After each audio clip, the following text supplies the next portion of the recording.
Merci beaucoup, merci beaucoup. Je suis toujours très ému quand je joue du piano tout seul devant vous parce que j'ai l'impression d'être tout nu. Ben non, pas à poil, je le suis à poil, bah justement. Non, je suis à poil parce que je joue sans chanteuse. Je me suis beaucoup caché derrière les chanteuses. Et pourtant, quand j'étais petit, c'est ça que je voulais faire. Je me disais, quand je serai grand, je serai pianiste de jazz, comme ça je jouerai dans un bordel. Ça m'est pas arrivé encore. Si jamais vous avez des tuyaux, ça m'intéresse. Et c'est rapport à la mythologie de cette musique qui est née quand même dans ces établissements-là. Vous savez même d'où vient le mot jazz? En fait, c'est que ça jouait tellement bien dans ces établissements que parfois les messieurs, ils oubliaient de monter à l'étage et ils restaient. Tellement il y avait de la bonne musique. Alors les filles, ça les énervait un petit peu. Alors elles avaient du parfum qui venait de Paris, et c'était du jasmin, et elles descendaient, et puis elles vaporisaient les garçons, comme ça elles disaient « Jasmine, Jasmine, Jasmine ». Je vous jure que c'est une histoire presque vraie.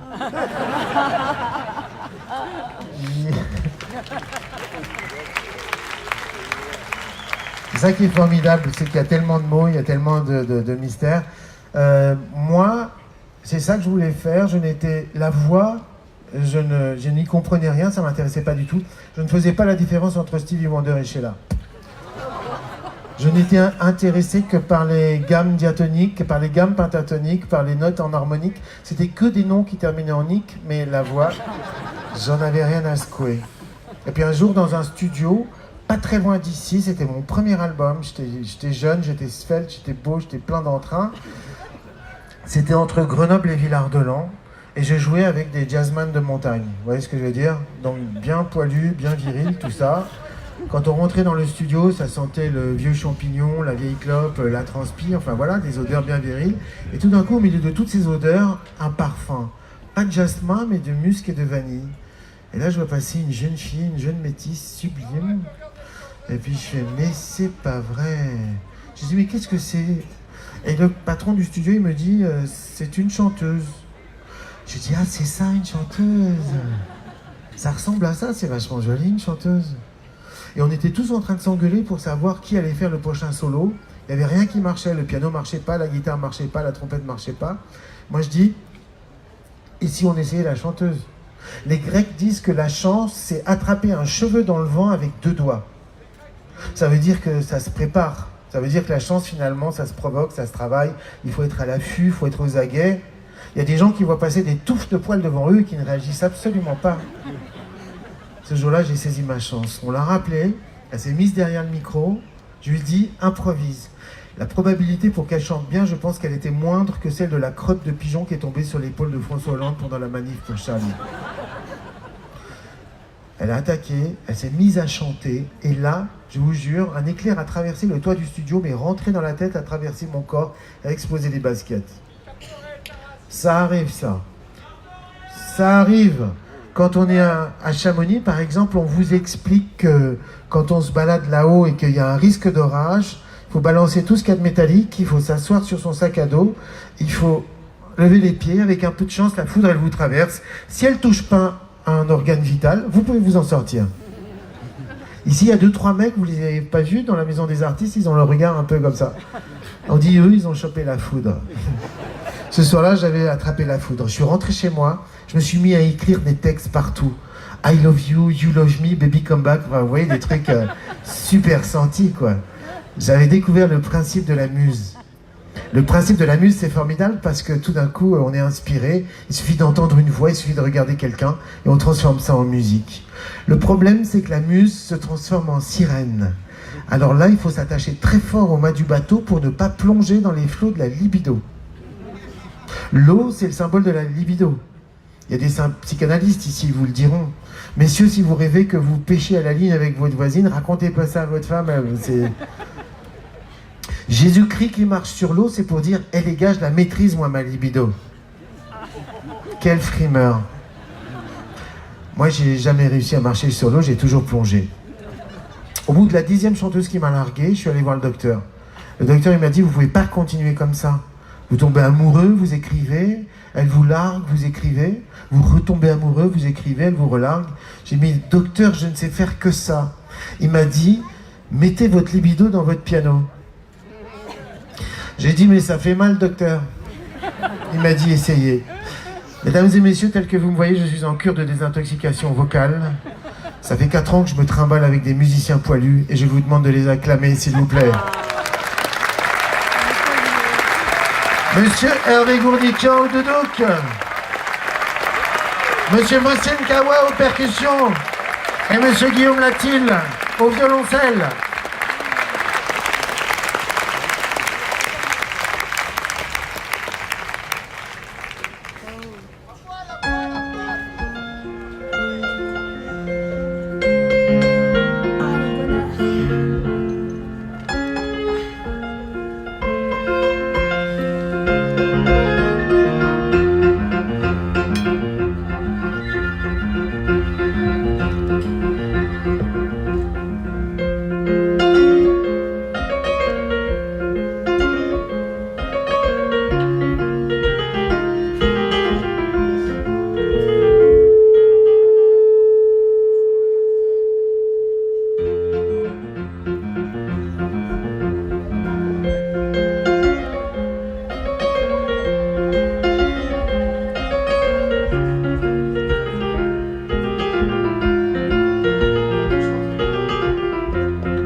Alors pour écrire ce répertoire, je me suis inspiré, tout d'un coup j'ai découvert par hasard la musique de mes ancêtres, c'est-à-dire la musique arménienne. C'est une musique qui vient d'Orient, mais je dirais que c'est la musique c'est la musique orientale la plus occidentale, ou la musique occidentale la plus orientale. Enfin bref, j'ai découvert des petites pièces, des petits bijoux, un petit peu comme du Satie, un peu comme du Ravel, un petit peu.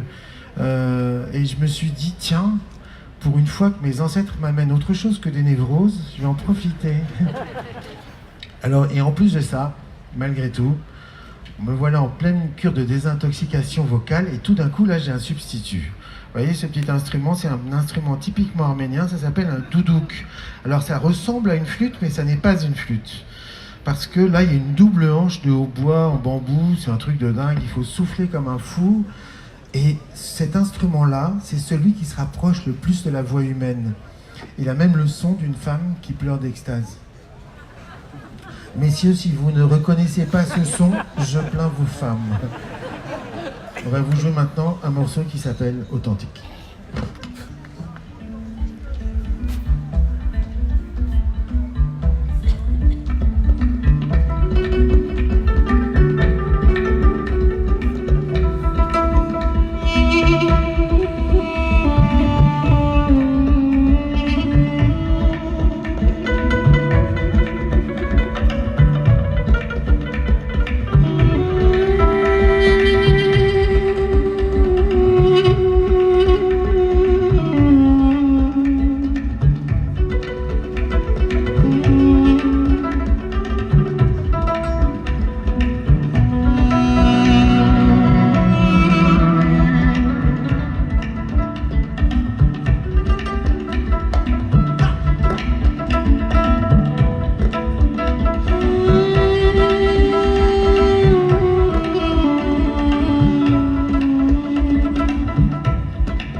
Monsieur Hervé Gourdiquian au Doudouk.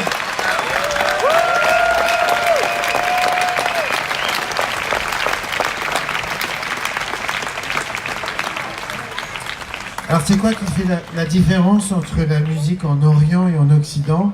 Chez nous, pour exprimer nos sentiments, on n'a que deux gammes, la gamme majeure et la gamme mineure. Eux, ils en ont 50. Vous voyez le truc? 50 modes, 50 nuances de grec. Ouais, c'est ça. Nous, on a, voilà, Do majeur. Et puis je joue la même chose en mineur. Voilà, il y a juste une note qui diminue d'un demi-ton, c'est la tierce. Vous voyez, si je joue une mélodie, là je suis super joyeux, et puis tout d'un coup, là je suis triste. Vous voyez? Et je change juste un demi-ton. Beethoven, quand il s'est largué, il a fait ça. Si la comtesse, elle était restée avec lui, parce que c'était une comtesse, il aurait fait ça.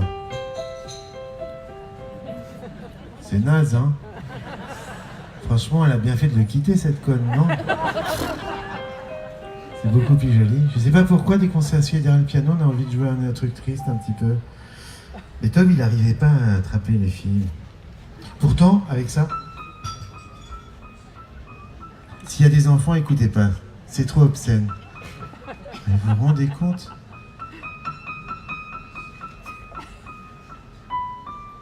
Oh là là là là là là. Vous avez vu comme il lui tourne autour, là?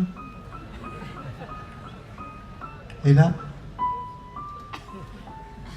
il croit qu'il est arrivé, mais en fait, non.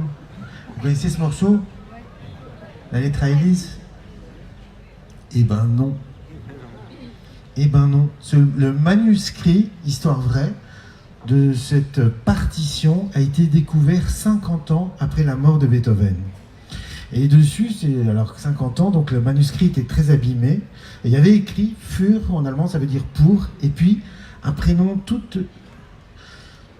brouillé, et juste à la fin du prénom S-E. Le mec qui a découvert ça, lui il était amoureux fou d'une Élise. Donc il a dit Für, et ben c'est Élise. Vous savez comment elle s'appelait, la meuf dont Beethoven était amoureux? Elle s'appelait Thérèse. Il y a des Thérèse là? Voilà. Alors il est temps de rendre justice à ce morceau, mais je pense que ça ne marchera pas. La lettre à Thérèse, ça le fait moins. Hein. En Orient, on a 50 manières de dire je t'aime donc. Mais surtout, on mélange le majeur et le mineur. Là, je suis majeur, mais je vais passer par la seconde diminuée. Vous avez vu ce truc? Là, ça va super bien. Ouh là, mais ça va pas du tout. Ouh, mais quand ça va pas du tout, qu'est-ce que ça fait du bien. Et voilà ces fameuses notes orientales qui jouent avec le demi-ton. Là, c'est Scheherazade qui arrive. Voilà la différence. On mélange la joie et la tristesse. C'est-à-dire qu'on est infoutu de se réjouir. Chaque fois qu'il nous arrive quelque chose de bien, on dit « Oh là là, il y a peut-être une couille qui va nous arriver ».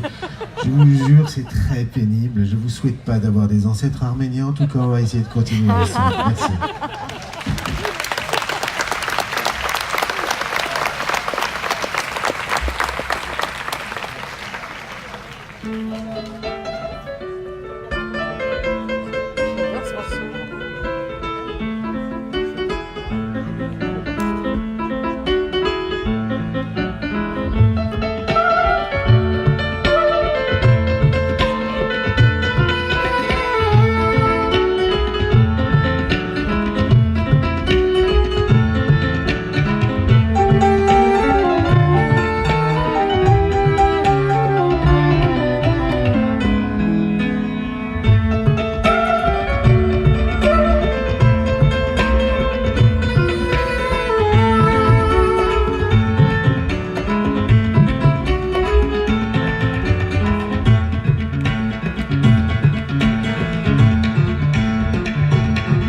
Yawa aux percussions, au tabla.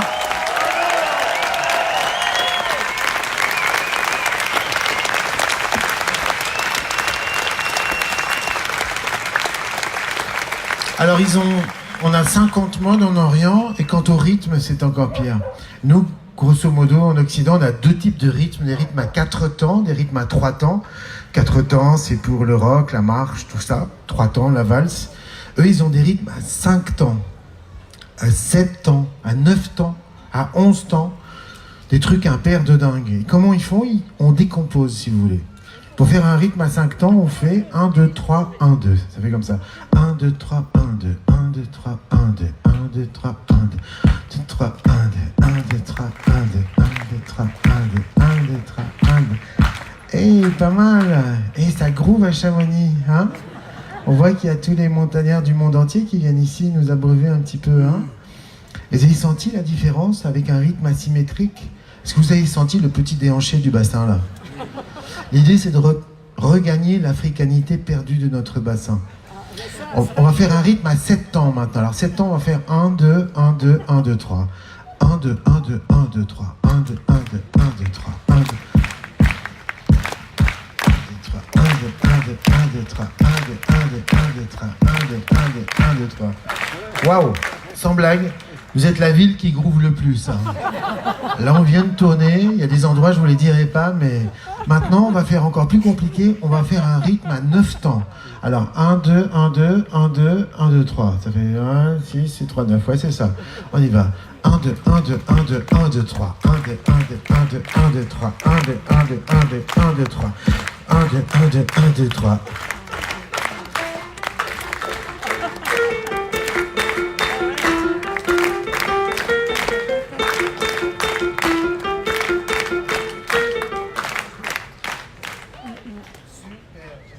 Ah, et du micro. Non, bon, ah voilà, c'est revenu. Et comment il s'appelle ce morceau? C'est de Dave Brubeck. Il s'appelle Blue Rondo à la turque. C'est un truc un peu chiant à dire pour un Arménien, mais ces rythmes-là s'appellent donc des rythmes à la turque. Il faut le dire, c'est comme ça. Ce sont des rythmes qui sont très sophistiqués et finalement qui vont aller des Balkans jusqu'en Égypte, jusque partout. Et aujourd'hui, les jazzmen s'en emparent et nous, on a des nouveaux jouets. Maintenant, on va voir si vous avez compris la leçon. Je vais vous laisser avec Monsieur Mossine. Alors, Monsieur Mossine, lui, il vient pas de Turquie, il vient de plus loin encore. Il vient du pays qui est à l'origine de tous les instruments de musique et de toute la musique. Évidemment, c'est l'Inde. En Inde, c'est encore mieux. Si vous voulez, nous, on a 2 modes en Occident, majeur, mineur. En Orient, ils ont 50 gammes, mais en Inde, ils ont plus de 1000 ragas. Pour faire la déclaration d'amour à une gonzesse, c'est génial, non? 1000 manières de le dire. Je vous laisse attaquer, les gars.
Pour écrire ce répertoire, je me suis aussi inspiré des héros de mon enfance. C'est pas pour me la péter, mais dans les héros de mon enfance, il y avait Socrate et Platon. Non mais attendez, je vous explique. C'est parce que mon père, il disait sans arrêt, comme disait mon copain Socrate, ou comme disait mon copain Platon. Et du coup, moi, je croyais que c'était un peu mes tontons. Vous voyez ce que je veux dire? C'est pour ça que j'ai un rapport approximatif, mais très affectueux avec la philosophie. En plus de ça, je n'arrivais pas à dire Socrate, je disais Sacrotte. Et voilà, ça faisait rire ma tante Adrienne. J'avais qui comme héros aussi? Ulysse. J'adorais l'histoire de ce marin qui met 20 ans avant de rentrer chez sa femme. Nous, quand on est en tournée, les musiciens, on est en DA, détresse affective. Mais c'est vrai, on ne sait pas où on va aller. On ne sait pas si les gens ils vont être sympas à Chamonix. Et là, ils le sentent tellement voilà. On ne sait pas si le temps va être bien, on ne sait pas si le matos va être bien, si le son va être bien. Et là, tout est bien là ce soir, mais avant, je vous assure qu'on ne le sait pas. Donc on a un peu... ouais, on est en stress. On monte dans l'avion, on voit l'hôtesse de l'air, on dit « Maman !» Je vous jure. Bon, parfois il y en a qui... Mais bref, qui abusent, mais je vais rien dire parce qu'il y a Stéphanie qui est dans les coulisses là. Qui j'avais comme héros aussi dans mon enfance? Ah ouais, j'avais Rocco Siffredi et Corto Maltese. Et Corto Maltese, ce marin formidable, écrit par Hugo Pratt. C'était une BD ésotérique, j'adorais les lectures ésotériques. Quand Rouletabille, Arsène Lupin, tout ça, c'était Maurice Leblanc, ils étaient inspirés de l'ésotérisme de la fin du 19e siècle. L'ésotérisme, c'est quand on parle et que l'autre en face, il comprend rien du tout. Moi, parfois, quand je parle, je ne comprends pas tout ce que je dis non plus. Mais par contre, d'en parler, ça structure mon bordel intérieur. Et alors, il y avait une BD d'Hugo Pratt que j'adorais qui s'appelait L'Ange, Corto Maltese, L'Ange à la fenêtre d'Orient. Donc j'ai imaginé ce morceau avec une princesse. Elle est dans une tour, elle regarde vers l'Orient, elle sait que son amour est là-bas, mais elle est indécise. Elle dit, qu'est-ce que je fais? J'y vais ou j'y vais pas? Si j'y vais, je vais souffrir. Mais si j'y vais pas, je vais souffrir. Mais si j'y vais, je vais souffrir. Mais si j'y vais pas, je vais souffrir. Bref, une vraie princesse casse-couille comme on les aime. Je sais pas pourquoi, c'est toujours de celle-ci qu'on tombe amoureux. Et Hervé, avec son doudou magique, va vous faire le soupirant éploré qu'il a supplie de venir. Eh ben, bonne chance Hervé.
Monsieur Guillaume Latil au violoncelle.